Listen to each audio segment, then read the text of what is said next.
So my name's Tony. I've been doing the cemetery lettering job for Little Falls Granite, Murphy Granite for 11 years now. Been with the company for 15 years. My primary job is to go out and add the dates to monuments. So like when Daniel dies on this monument, I'll go fill in the blank. That's what I tell everybody that I do, fill in the blank. It's a good job, but it's a very high demand job. There's not a lot of people that do this job that I know of in the whole state. What, really, maybe 6 guys max? Yeah, that's max. That I know of. Yeah. From say St. Cloud North, there's even less. There's me and one guy out of Superior, Wisconsin that services the Superior Duluth area, and that's it. So it's pretty much me. Well, yeah, it's a very demanding job sometimes. I have the exact same equipment that they use in the manufacturing plant crammed inside of this pickup. So I've got the same drafting program that the designers use, and I have the same, essentially the same cutter that Tim uses upstairs inside this pickup, just a little. So there's virtually no font that we can't replicate. All of our cookie cutter fonts that we use here, I have access to all of those in the computer system. And if it's a monument that we've made, lots of times the designers already have the dates laid out for me. All I have to do is cut them and sandblast them, which is hugely advantageous. It speeds up the process dramatically. Before I got the cutter, everything was cut by hand. Lay it out with a computer, transfer it on the stencil, and cut it out with a stencil. So got about a 89 to 90% accuracy rate doing it by hand, just because of muscle fatigue and other issues like that. Now with a cutter, it's 100% accurate every time. If I can't replicate a font, I can take a picture of it, send it to one of the designers, Raven, Kayla, Dan, or John. They can do a layout for me and have it back to me in my email box, typically within an hour. So I'll continue on my job doing my other dates I have in the area and circle around and back to it. So super efficient. Before I got a cutter, I would do 20 of them in a day. Would be a really, really good day. And that would be a really long day, like a 16 to 18 hour day. Last year, my best day that I had was 32 stones. Bang them out, just real quick. Your average lettering guy in a year's time does between 400 and 500 stones. I average between 800 and 1,000. Pre-Memorial Day, I shoot for a goal of 300 to 350 stones from early April to mid-Memorial Day, which is a tremendous amount of work to get done in a very short amount of time. But we offer excellent service for our customers, and they love us. So The only thing that we ask from you, or a big thing that helps tremendously, which I don't know if we do many cemetery lettering for you guys. I don't think we do any for either of you, do we? I try not to send them to you because I know you're already busy. Yeah. But if you ever were to, it's just for financial reasons, because it's cheaper. And I think for Tony's sanity, correct me if I'm wrong, is mapping on a contract. Where is it at in the cemetery? Because otherwise Tony's going to be looking. I'm going to be angry. Lots. Yeah.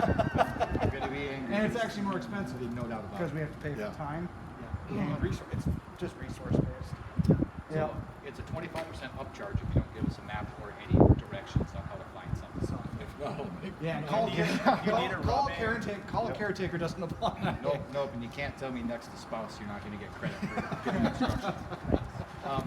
Some of our AMCs that we use print out a Google map and just draw an X on it. Works great. Yeah. Or step back from your monument 10 feet, snap a photo so I can reference things around it. It's super simple steps that save me an astronomical amount of time. I wouldn't be able to be as efficient as I am as if I had to dig around trying to find stuff out. Yeah. Yep. You know, and if I go there and I look for an hour and I can't find it, I give up. You know what On to the next order. scares me personally, and you can attest this, you know, is the engravers that are left, look at their age.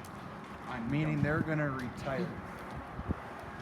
If they don't have someone filling their boots, how many are we going to be down to? Out of all of the lettering people that I have met, I am the youngest at 38 years old. There is nobody young that's getting into this job. And the oldest guy I met, Ken Berry, how old is he? Late 70s? Yeah, 77. Yep. Is he doing much anymore? He just does family members, friends, Cold Spring, Richmond. Local area. He won't go out of Stearns County, put it that way. Yep. And I'll go anywhere they send me. So. Yeah. They try to isolate me to the northern 2/3 of Minnesota, but they will send me over into the edges of North, South Dakota, Iowa, Wisconsin if necessary. I do quite a bit of lettering down in the metro area too for a couple of our AMCs. So Yep. if you're close to the metro area, send them in.